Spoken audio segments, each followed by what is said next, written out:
নমস্কার বন্ধুগণ, সকলে কেমন আছেন? আশা করি ভালো আছেন। আমিও ভালো আছি। আজকে আপনাদেরকে দেখাবো যে রাত্রের বেঁচে যাওয়া মাখা মাখা ডাল বা ডাল মাখানি দিয়ে সকালে একটা কি দারুণ সুন্দর ব্রেকফাস্ট বানানো যায় সেটারই রেসিপি। নাম হচ্ছে ডাল থেপলা বা ডাল পরাঠা, যা বলবেন। চলুন দেখে নিই রেসিপি। ডাল থেপলা বানানোর জন্য প্রথমে আমি নিয়ে নিয়েছি 1.5 কাপ আটা, নর্মাল আটা, ময়দা নয়। আমি ময়দা খুব কম ইউজ করি কোনো জিনিসে। তো আটার মধ্যে দিয়ে দিলাম কাঁচা পেঁয়াজ আর লঙ্কা কুচি। এবার দিয়ে দেবো হচ্ছে, আমি আগের দিন ছোলার ডাল করেছিলাম, মানে ডাল মাখানি মতন সেটা। এটার মধ্যে সমস্ত মশলা আছে, তাই পরোটার মধ্যে আর আলাদা করে কোনো মশলা দেওয়ার দরকার নেই, তাহলে খুব হেভি হয়ে যাবে। দিয়ে দেবো একটু তেল, দিয়ে আমি ভালো করে মেখে নিয়েছি। মাখার সময় ক্লিপিংটা নেওয়া হয়নি, তার জন্য দুঃখিত। এই যে লেচি বেরিয়ে গেছে আমার, 6টা মতন হয়েছে। এটা আমি আমার বরকে লাঞ্চে দেবো।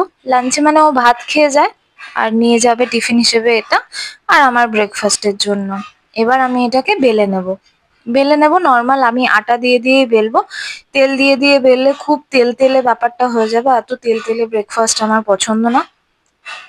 তো এবার আমি আটা দিয়ে সুন্দর করে এটাকে বেলে নেব। আমি এই রুটি পরোটা এগুলো অতটা বেলতে খুব একটা এক্সপার্ট নই, আস্তে আস্তে শিখছি। এখন রোজ দিন করে করে এখন অনেকটা তাও অভ্যেস হয়েছে। আপনারা যারা আমার থেকে অনেক ভালো বেলতে পারেন তাদের এটা আরো অনেক ভালো হবে। আমার পরোটা বেলা শেষ, আমি বেলে নিয়েছি একটা একটা করে। এবার আমি ভেজে নেব নর্মাল পরোটা যেরকম ভাবে ভাজে। 2 পিঠ ভালো করে সেঁকে নিয়ে অল্প একটু তেল চামচে করে নিয়ে ওটাকে জাস্ট ভেজে নিতে হবে। এটাতে যেহেতু আমি কাঁচা পেঁয়াজ দিয়েছি, তো কাঁচা পেঁয়াজগুলো যাতে ভেতর থেকে নরম হয়ে ভাজা হয়ে যায়, তাই জন্য আমি সিমে পরোটাটাকে সেঁকে তারপরে ভাজবো, যাতে করে পেঁয়াজগুলো কচকচে বেশি না থাকে, একটু বেশ ভাজা ভাজা হয়ে যায়। আর সিমে যে কোনো রান্না করাই ভালো, তাতে করে পুড়ে যাওয়ার চান্সটা খুব কম থাকে। আর সকালবেলাতে সবাইকে এক হাতে অনেক কাজ করতে হয়, তাই জন্য আমি সমস্ত কিছু রান্না যা করি আমি সিমে রেখে করি গ্যাসটাকে।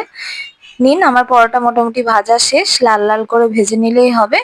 আজকের মতো রেডি হয়ে গেছে আমার রেসিপি। খুব ইজি রেসিপি, নিশ্চয়ই বানাবেন। বানিয়ে আমাকে জানাবেন কেমন লাগলো। ভিডিও দেখার জন্য অনেক ধন্যবাদ। চ্যানেলটি সাবস্ক্রাইব করে দেবেন।